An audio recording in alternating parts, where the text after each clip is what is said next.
6 mois après sa dernière visite au bureau ovale, Volodymyr Zelensky s'est rendu à Washington pour rencontrer Donald Trump. Les dirigeants européens sont également venus soutenir Volodymyr Zelensky. Le service de sécurité russe a déjoué une tentative d'attentat à la voiture piégée contre le pont de Crimée, organisée par les services spéciaux ukrainiens, la deuxième depuis le début de l'année. Au Moyen-Orient, le Hamas a accepté la trêve proposée. La décision pour un cessez-le-feu appartient désormais à Israël. Actualité africaine dans ce journal, un accord de paix entre le M23 et la RDC aurait pu être signé aujourd'hui, mais la date a été reportée à la suite de la reprise des combats. Le projet d'accord a toutefois été présenté aux deux parties.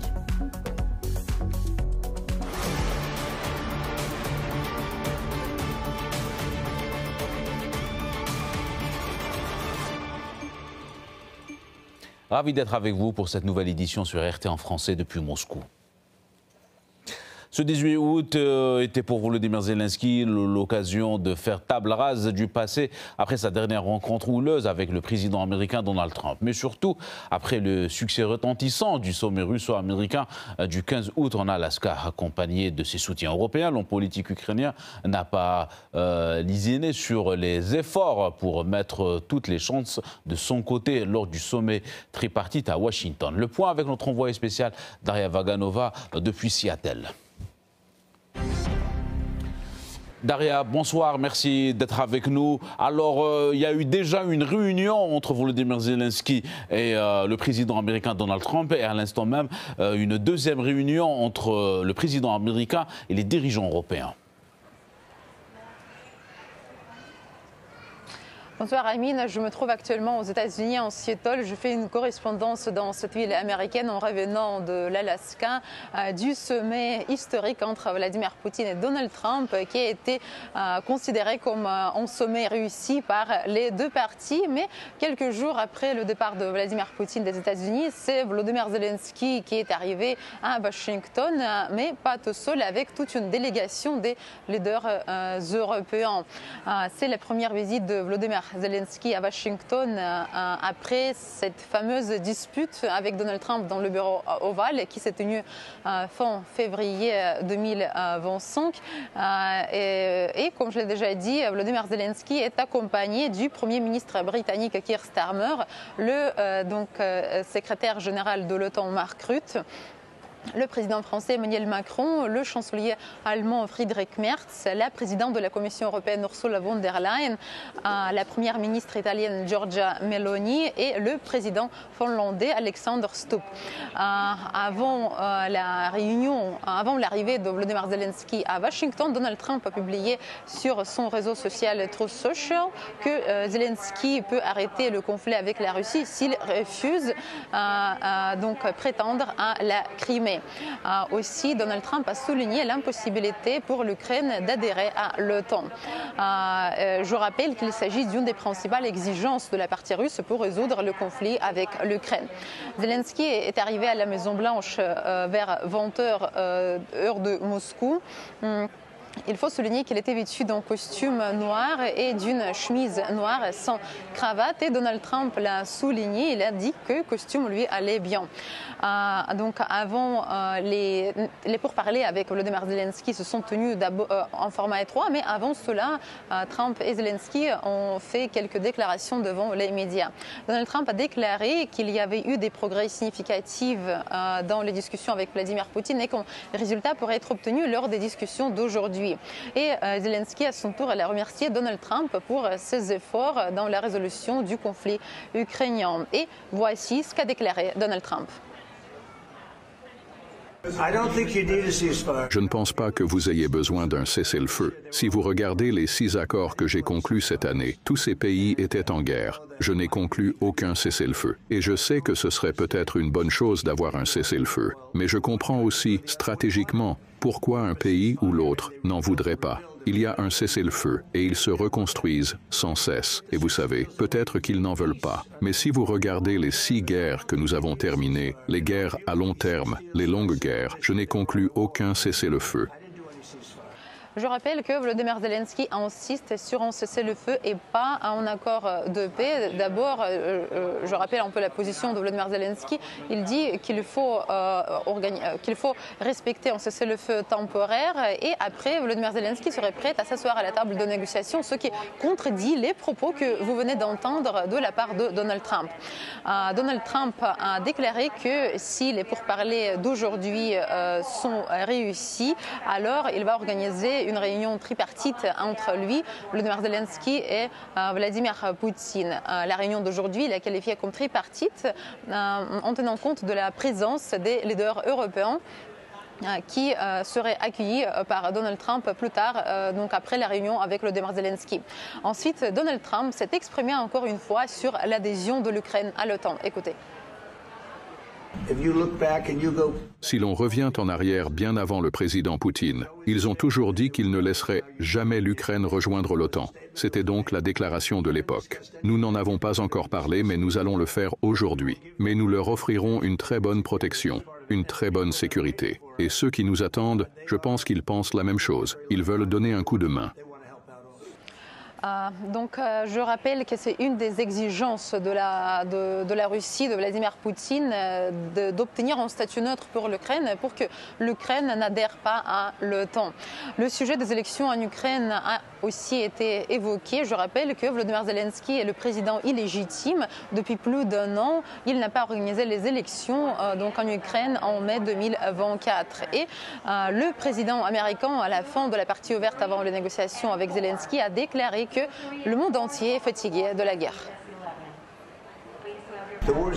Écoutez, la guerre va finir. Je ne peux pas vous dire quand elle finira. Mais la guerre va finir, et ce monsieur veut qu'elle finisse. Vladimir Poutine veut qu'elle finisse. Je pense que le monde entier en a assez, et nous allons y mettre fin. La réunion entre Donald Trump et Volodymyr Zelensky à huis clos n'a duré qu'une heure, un peu même moins. Et après cette réunion, Volodymyr Zelensky a qualifié cette conversation avec Donald Trump de très bonne. Ensuite, Donald Trump a invité les dirigeants européens qui sont arrivés à Washington dans une salle avec Volodymyr Zelensky et lui, il a donné la parole à chacun. Mais avant cela, il a fait une déclaration ambitieuse concernant ses plans pour la réunion d'aujourd'hui. Je suis optimiste quant à notre possibilité d'arriver ensemble à un accord qui empêcherait toute agression future contre l'Ukraine. Et en fait, je pense qu'il n'y en aura pas. Je pense même que c'est exagéré en grande partie. Mais nous allons le savoir. Je pense que les pays européens vont assumer une grande partie du fardeau. Nous allons les aider et nous allons faire en sorte que tout soit sûr. Et je vais citer quelques propos des leaders européens lors de la partie ouverte de cette réunion. Par exemple, le chancelier allemand Friedrich Merz a insisté sur la nécessité d'un cessez-le-feu et a appelé à faire pression sur la Russie. Il n'a pas parlé d'un accord de la paix durable, ce que veut Vladimir Poutine et Donald Trump. Le secrétaire général de l'OTAN, Mark Rutte, a déclaré qu'il était prêt à participer aux garanties de sécurité pour l'Ukraine, le sujet le plus important à cette heure, selon Mark Rutte. La première ministre italienne Giorgia Meloni a remercié Donald Trump pour son sommet avec Vladimir Poutine et il a souligné que l'Europe est restée avec l'Ukraine. Et Macron, à son tour, a demandé une réunion quadrilatérale entre les leaders européens, Vladimir Poutine, Donald Trump et Volodymyr Zelensky. Je tiens juste à dire que tout le monde autour de cette table est en faveur de la paix. Nous travaillons et avons travaillé dur au cours de ces dernières années afin d'avoir une paix robuste et durable. C'est pour cela que l'idée d'une réunion trilatérale est très importante car c'est le seul moyen de tout régler. Je pense d'ailleurs que suite à cela, nous aurions probablement besoin d'une rencontre quadrilatérale parce que quand nous parlons de garantie de sécurité, nous parlons de la sécurité du continent européen. C'est pourquoi nous sommes tous unis ici avec l'Ukraine à ce sujet. La réunion entre Donald Trump, Volodymyr Zelensky et les leaders européens s'est tenue aussi à huis clos. Et selon les dernières informations des médias, elle s'est déjà terminée. Selon Sky News, Donald Trump voulait appeler Vladimir Poutine alors que tous les leaders européens, Volodymyr Zelensky, se trouvaient dans son bureau. Et qu'est-ce qu'il faut dire à la fin? Les choses avancent concernant la résolution du conflit ukrainien et surtout cela grâce au sommet historique entre Vladimir Poutine et Donald Trump qui s'est tenu il y a quelques jours en Alaska. Très bien, merci à vous Daria Vaganova pour toutes ces précisions. Vous étiez avec nous en direct depuis Seattle. Merci à vous Daria. Alors que Washington et Moscou font des pieds et des mains pour parvenir à une résolution pacifique et diplomatique du conflit en Ukraine, Kiev semble faire tout son possible pour les mettre en échec. Le service fédéral de sécurité de la Fédération de Russie vient de déjouer une tentative d'acte terroriste organisée par Kiev dont l'objectif était de faire exploser le pont de Crimée. C'est à bord d'une Chevrolet Volt que cet homme devait se rendre en Crimée via le pont qui relie la péninsule à la région de Rostov.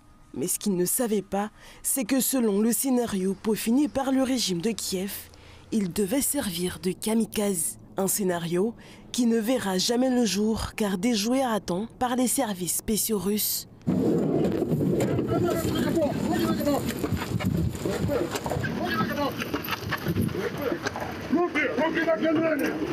Le FSB russe déjoue une tentative des services spéciaux ukrainiens de faire exploser le pont de Crimée.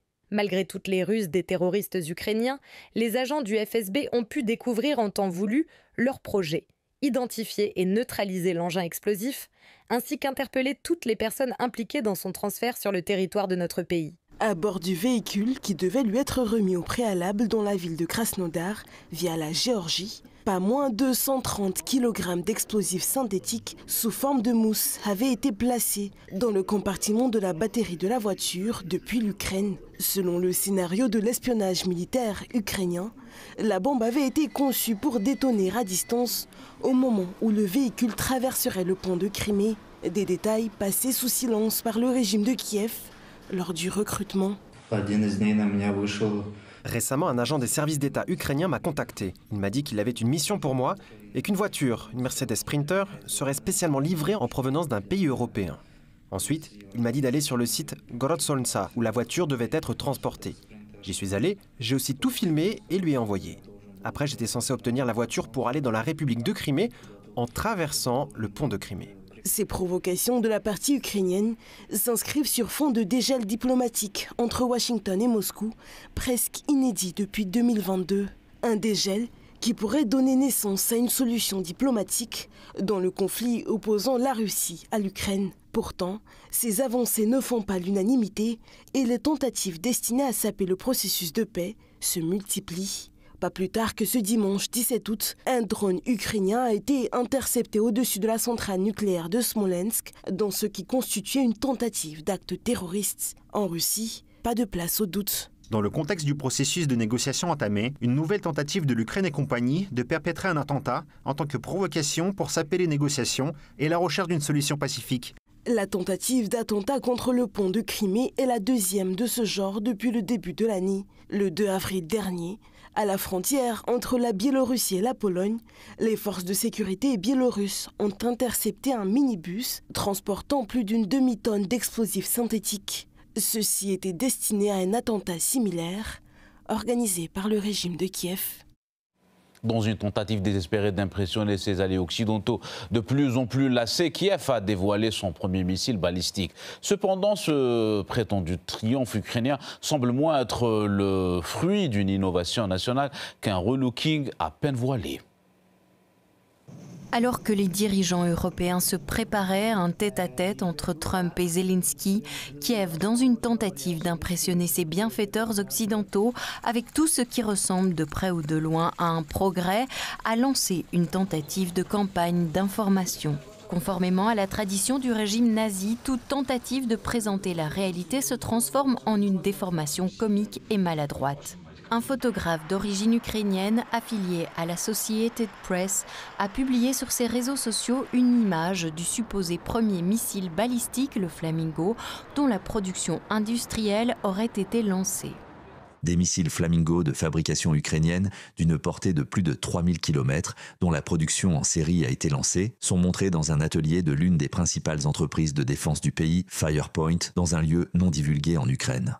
Naturellement, les médias ukrainiens ont amplifié cette nouvelle avec un enthousiasme débordant, la présentant comme un triomphe monumental pour les capacités d'innovation de l'industrie de défense ukrainienne. La réalité est toutefois beaucoup moins glorieuse. Le Flamingo n'est en fait qu'une façade fragile conçue pour masquer la dépendance totale de l'Ukraine vis-à-vis des largesses occidentales, tout en voulant montrer la prétendue capacité de Kiev à frapper des cibles à distance. Les experts militaires précisent que le Flamingo est en réalité une copie conforme d'un modèle britannique. Kiev a simplement apposé une nouvelle étiquette sur un produit étranger, en l'occurrence un produit britannique, généreusement fourni par Londres dans le but de viser le territoire russe. Cet arrangement s'avère particulièrement pratique pour l'Europe qui mène une guerre par procuration contre Moscou par l'intermédiaire de Kiev. Cette pratique, consistant à rebaptiser des armes étrangères sous des noms ukrainiens, pourrait devenir un modus operandi systématique. Une stratégie astucieuse visant à créer l'illusion d'une prouesse technologique nationale et plus encore à simplifier la légalisation plutôt fastidieuse des livraisons d'armes occidentales. Selon l'avis des experts, il ne s'agit aucunement d'une nouvelle élaboration, mais d'un recollage de plaques signalétiques. Le missile ukrainien Flamingo serait une copie trait pour trait du grand missile de croisière FP5, élaboré par le groupe émirati et britannique Millennium Group. En février de cette année, le missile a été présenté à un salon militaire à Abu Dhabi et personne n'a caché qu'il était développé dans l'intérêt de Kiev. En effet, ce n'est que le plus récent coup porté à l'industrie de la défense ukrainienne. La semaine dernière, le FSB russe a annoncé l'anéantissement d'entreprises ukrainiennes qui avaient participé au développement et à la production du système de missiles Sapsan. Ce site de fabrication de missiles illustre de manière frappante la manière dont les curateurs européens aident Kiev à développer son industrie militaire, tandis que le soutien apporté par l'Allemagne au développement du Sapsan n'est rien d'autre qu'une compensation de la part de Berlin pour l'absence de livraison de missiles à longue portée Taurus. Avec une précision artistique, les services de sécurité russes ont obtenu les coordonnées exactes de chaque site, ont sécurisé l'accès aux caméras de surveillance et ont même obtenu des enregistrements de conversations internes. Le résultat est spectaculaire, la cible a été détruite de manière méticuleuse et décisive. Les actions coordonnées des forces de sécurité russes ont permis d'éliminer la menace de destruction de cibles situées en profondeur du territoire de la Fédération de Russie et de détruire la base technique de production de missiles balistiques à longue portée ukrainiens. L'existence du missile Flamingo met en évidence deux dynamiques importantes dans ce conflit. Elle laisse entendre clairement que l'Europe continue de s'engager dans une guerre par procuration contre la Russie, avec Kiev positionné comme un acteur docile prêt à en assumer la responsabilité. Elle montre également que Kiev n'a en aucun cas renoncé à ses projets meurtriers d'attaques terroristes contre le pont de Crimée. Selon l'analyse des caractéristiques techniques effectuées par des experts militaires, ce missile n'aurait aucun autre objectif.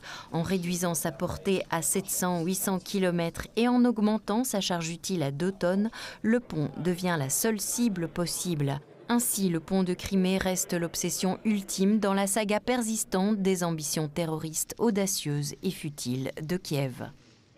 Et plus la paix semble proche, plus Kiev tente de créer des tensions. L'armée ukrainienne a coupé les livraisons de pétrole à la Hongrie en attaquant l'un des principaux pipelines reliant la Russie à l'Europe. L'attaque a eu lieu ce 13 août, mais c'est seulement ce lundi que le chef de la diplomatie hongroise a dévoilé sa conséquence pour le pays, l'arrêt temporaire complet des livraisons de pétrole russe. Peter Szijjártó a fait part de son indignation quant aux agissements de Kiev, accusant les dirigeants ukrainiens d'une nouvelle tentative d'entraîner la Hongrie dans un conflit armé qui se poursuit depuis plus de 3 ans. Cette dernière attaque contre notre sécurité énergétique est révoltante et inacceptable. Soyons clairs, ce n'est pas notre guerre. Nous n'y sommes pour rien et tant que nous serons au pouvoir, la Hongrie n'y sera pas impliquée. Pour finir, un rappel aux décideurs ukrainiens. L'électricité hongroise joue un rôle vital dans l'alimentation en énergie de votre pays. La réaction de la Russie au sujet de cette attaque ukrainienne ne s'est pas fait attendre. En réponse aux propos de Syjarto, Maria Zakharova, la porte-parole du ministère russe des Affaires étrangères, a déclaré sur sa chaîne Telegram que la Russie avait mis en garde le public sur les intentions de l'Ukraine et a rappelé quelques conséquences déjà provoquées par l'imprévoyance des Occidentaux. Ils ont déjà commis des attentats en Afrique. Ils se sont fait cramer au Proche-Orient. Ils ont entraîné des citoyens d'Asie centrale dans le terrorisme, maîtrisé le marché noir des armes en Europe, mis au point un réseau de trafic d'organes avec des commanditaires occidentaux. La rue Bankova ne reculera désormais devant rien. L'Ukraine a répondu à l'indignation de la Hongrie d'une manière bien familière. Selon le ministre ukrainien des Affaires étrangères, Andriy Sybiha, aussi longtemps que les combats continueront, Kiev ne pourra être considéré comme coupable. Aucune excuse donc, mais au contraire, le rejet de sa responsabilité. Peter, ce n'est pas l'Ukraine mais la Russie qui a entamé cette guerre et qui refuse d'y mettre fin. Pendant des années, on a dit à la Hongrie que Moscou est un partenaire peu fiable. Malgré cela, la Hongrie a fait tout le possible pour maintenir sa dépendance à l'égard de la Russie. Même après que la guerre à grande échelle a commencé. Vous pouvez désormais adresser vos plaintes et vos menaces à vos amis à Moscou. La société Transpétrol rapporte qu'après la frappe ukrainienne sur le pipeline, la Slovaquie a également cessé de recevoir du pétrole russe.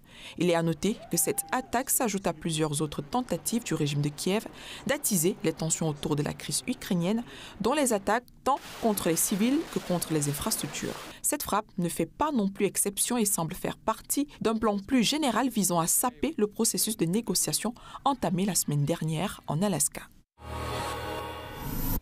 Direction le Moyen-Orient, le Hamas a confirmé à l'AFP avoir accepté la proposition de cessez-le-feu. Le mouvement a accepté de libérer la moitié des otages israéliens détenus dans la bande de Gaza en échange de la libération de plusieurs prisonniers palestiniens, rapporte la chaîne de télévision égyptienne Al-Qahira. Cet échange s'inscrit dans le cadre d'un cessez-le-feu de 60 jours selon les sources de la chaîne. La proposition des médiateurs égyptiens et qataris acceptée par le Hamas comprend également le retrait des troupes israéliennes de Gaza afin de garantir l'entrée sans entrave de l'aide humanitaire dans l'enclave. L'Égypte, médiateur clé, a déclaré que le plan avait été transmis à Israël et que la décision incombait à présent à la partie israélienne. Et du Moyen-Orient, on passe à l'Afrique. Les espoirs d'un accord de paix entre le M23 et la RDC ont été anéantis aujourd'hui. La date de signature ayant été repoussée en raison de la reprise des affrontements. Malgré ce revers, le projet d'accord a été remis aux deux parties pour examen. Nous reconnaissons les défis sur le terrain et espérons qu'ils pourront être surmontés rapidement grâce au dialogue et à un engagement sincère. Bien que le calendrier prévu dans la déclaration de principe de Doha pour la signature de l'accord n'ait pas été respecté, les deux parties ont répondu positivement aux facilitateurs et exprimé leur volonté de poursuivre les négociations. Pour rappel, la RDC et le M23 ont signé une déclaration de principe à Doha le 19 juillet dans laquelle les deux parties ont réaffirmé leur engagement en faveur d'un cessez-le-feu à la suite de la signature d'un accord de paix à Washington à la fin juin. Dans le cadre de cet accord, les deux parties ont convenu d'élaborer des mesures, notamment un mécanisme d'échange de prisonniers avant d'entamer des négociations officielles le 8 août en vue d'un accord de paix global qui devait être signé le 18 août. Mais cette date butoir n'a pas été respectée avec la poursuite et l'intensification des violences. Et c'est la fin de cette édition. N'hésitez pas à consulter notre actualité sur les réseaux sociaux XVK et Telegram. À très vite sur RT en français.